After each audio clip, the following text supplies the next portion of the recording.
Hard-Working Hands by D.B.Hall. My hands feel like bricks, hard, abrasive, and rough. My girl says she's too rough, so she won't let me touch her in some places.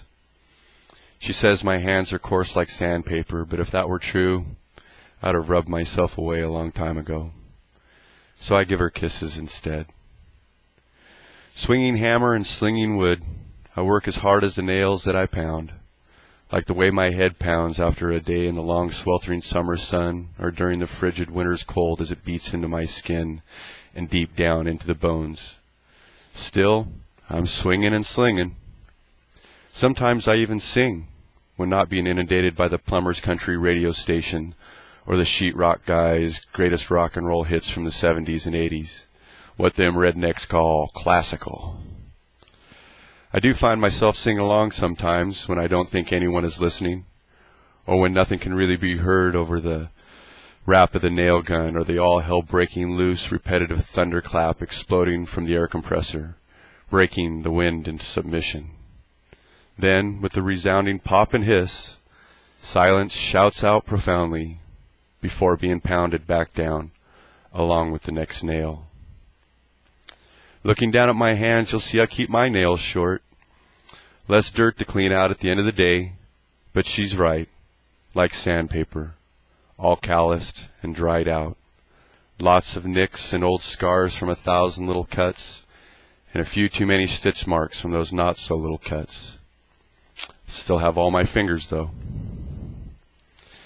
I can say a little piece of me goes into everything I build, usually in the form of DNA, as in the dried-out blood or chink of skin left by mishap, let alone the gallons of sweat I've poured out through my flesh.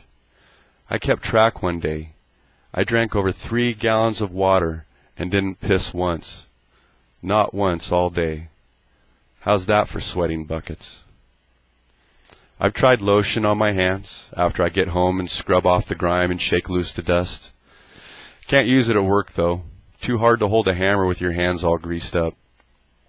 Besides, most of the other guys would jerk my chain about the flowery smell, and, well, you can imagine how crass and obnoxious construction guys can be, and leave it at that. Me, I don't mind the smell. I kind of like it. It's much better than pressure-treated pine or hungover, unbathed coworkers. But like perfume on a pig, it doesn't change a damn thing. These hands are still like bricks, rough, textured, and red. She asked me once why I don't use gloves. I told her they get in the way most of the time, and they make it hard to use certain tools.